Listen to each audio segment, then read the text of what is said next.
everybody, it's me Zara and welcome back to the Three Crazy Sisters. So today it's just me and I'm going to teach you how to make these watercolor backgrounds by yourself. And so basically they're just like really pretty and they're good if you want to make a gift for somebody or you want to like make a pretty picture for your room. As you can see, I wrote my name on mine, but it was wet whenever I did it. And so anyways, now I'll teach you how to do it. And let's get started. So what you'll need for this video is a piece of paper, markers of any color of your choice, and yes, they have to be markers. You can use a paintbrush, and you need a water spray or something that's water that you can spray onto your paper. And you need like a Ziploc, sort of like this. So the next step is whenever you take your colors, you just scribble them onto your Ziploc bag. You can make it as big as you want, and you can make it as small as you want. It doesn't really matter what size it is. So I'm just spraying, or no, I'm spraying, I'm coloring them on right now.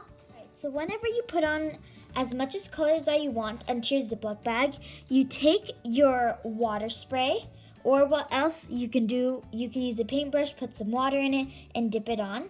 So what you do is whenever you take your water spray, you spray it onto the Ziploc bag, like this. You spray a little bit onto your paper. So now once you have sprayed your water onto the paper and your Ziploc bag, you take your Ziploc bag and you put it just over, and now it's like onto the paper. So what you do now is you can use your watercolor brush and like spread it, or you can just use your fingers. You can rip it off and put it wherever you want.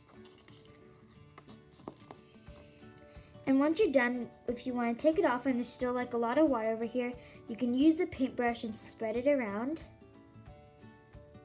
And that is the tutorial for the watercolor background. These are really good for gifts or just decorations for your room whenever you're done. And caution, it may turn out really wet, so you just have to wait for it to dry.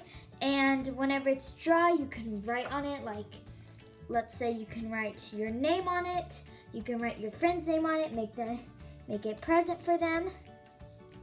So I'm gonna try to write my name on it. It's turning out like that because it's really wet. And if you guys also didn't know, I'm learning calligraphy. This isn't calligraphy though. And this is the other one I previously made. So guys, I just wanted to say thank you so much for watching this video, and we'll see you guys in our next video. Make sure to subscribe and like. Bye!